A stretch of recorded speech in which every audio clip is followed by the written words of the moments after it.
origins, in 1979, Linda Crawford and Joe Devlin, they started a non-for-profit. And it was simply, the mission was to promote an equitable and humane multicultural society through quality education for all. So one of the things that we wanted to take on immediately was this idea about advisory. There is a particular place for schools to think through this particular time of a day where kids can touch base with an adult and with each other. For avenues, what will be this place, this touchstone for all kids to connect with an adult and with each other as a way to leverage the whole educational experience? So now just to focus a bit on advisory, the two structures that we teach are what we call the Circle of Power and Respect and Activity Plus. Circle of Power and Respect is sort of at the core of the community building that we do.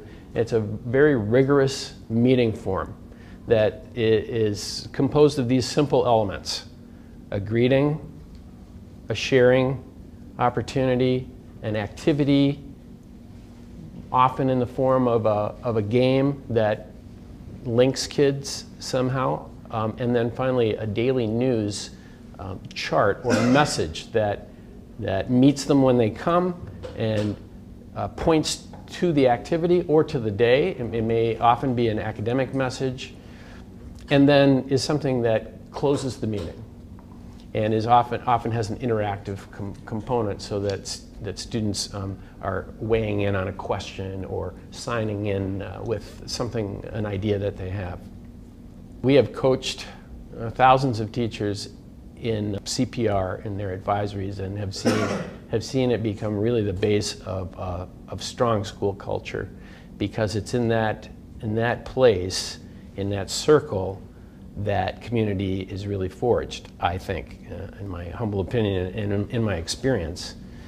Activity Plus is a more flexible structure but holds on to this idea of a greeting, where we connect as human beings together. Before we go into our work, we reconnect and stay connected that way.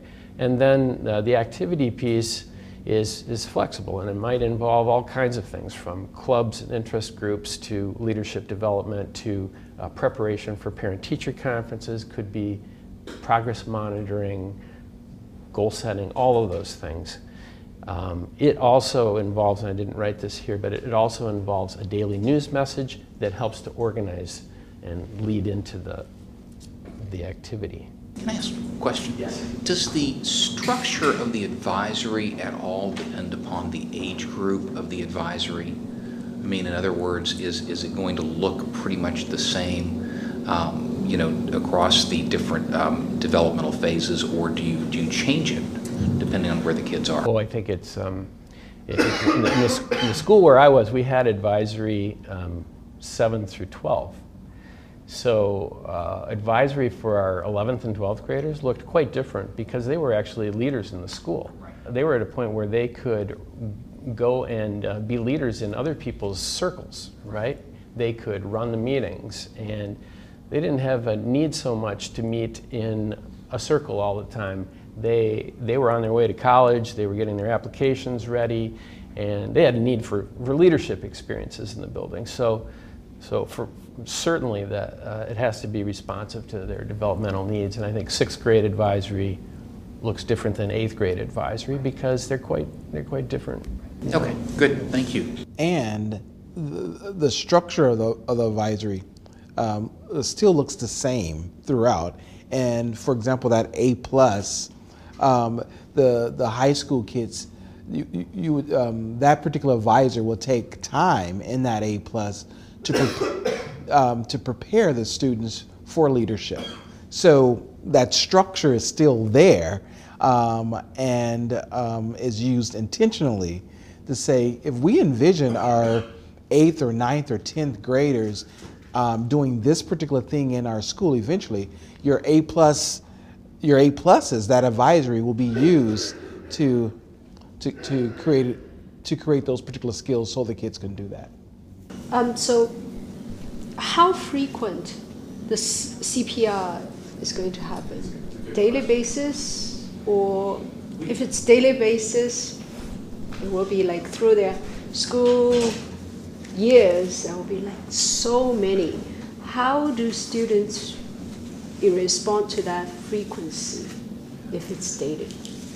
We recommend at least 3 meetings a week, at least in the beginning of the year, to make sure that the community gets settled and strengthened.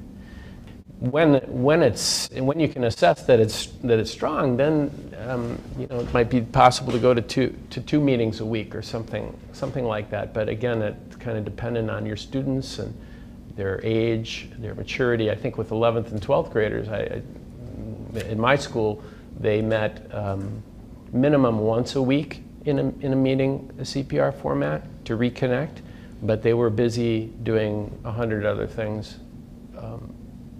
in the way of leadership. But lots of middle schools start the day that way. So, I mean, I think one of the key pieces, though, is, because we've all seen advisories not run well, is the seriousness of purpose that you're talking about, which is, it's not superficial, it's not silly, and it's not stupid. But I think if teachers approach this, for example, the way you described the greeting thing was with a lot of sort of intention, use Nancy's phrase, versus That's right. bad advisories are like, yeah, well, okay, so come and sit down and let's be silly and how we greet each other.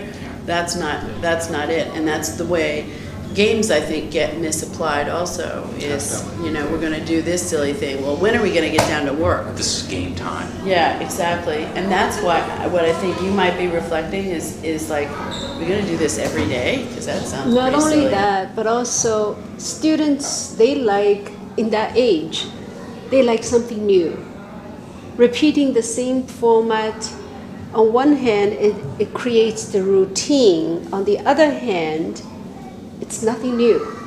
But that's where what you do in that time. So part of building community, I think, that we're talking about is sort of what is the liturgy of our community going to be. So a lot of these things have to do with the girders of sort of what do you expect and what's going to happen when you get into school, and how are you going to connect with your peers, and how are you going to find an adult who actually might be interested in whether you missed your breakfast in the morning, Yes. So those things, I think, are what we're looking for.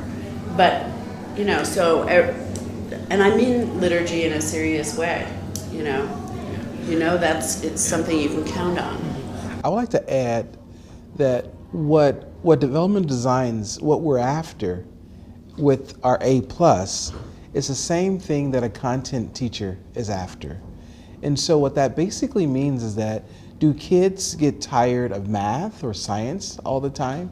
That we think that, just like the academics, just like there's a science time, a math time, a social arts time, an arts time, that it makes sense to have a community building time.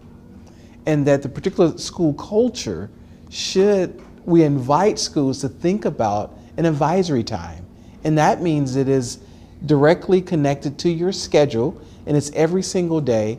And just like math or science, the intention of that particular time is very clear about building community, but also building social skills.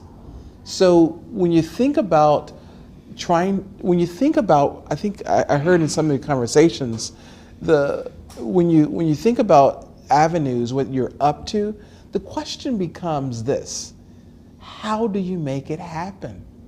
What's the process that you will engage in intellectually and practically to make those broad ideas become reality in the school? And we think that the advisory particular process is one, avenue to doing that. And so Todd suggested 1 or 2 days. I suggest that it's an advisory where it's envisioned 5 days for 15 to 20 minutes. And then you have the advisory, which you can do all sorts of things, meaning being able to rotate the kids where that teacher really, the other kids are doing things, and within that 20 minutes, we would say that a teacher, in some models, they meet with kids for 5 minutes to check in. So in a way, it is like every course, the structure is more or less the same. The methodology Yes. is the same. Yes. Yet the content, You got it. Right, very. You got it. the That's content has to be sort of built upon. Yes. Okay.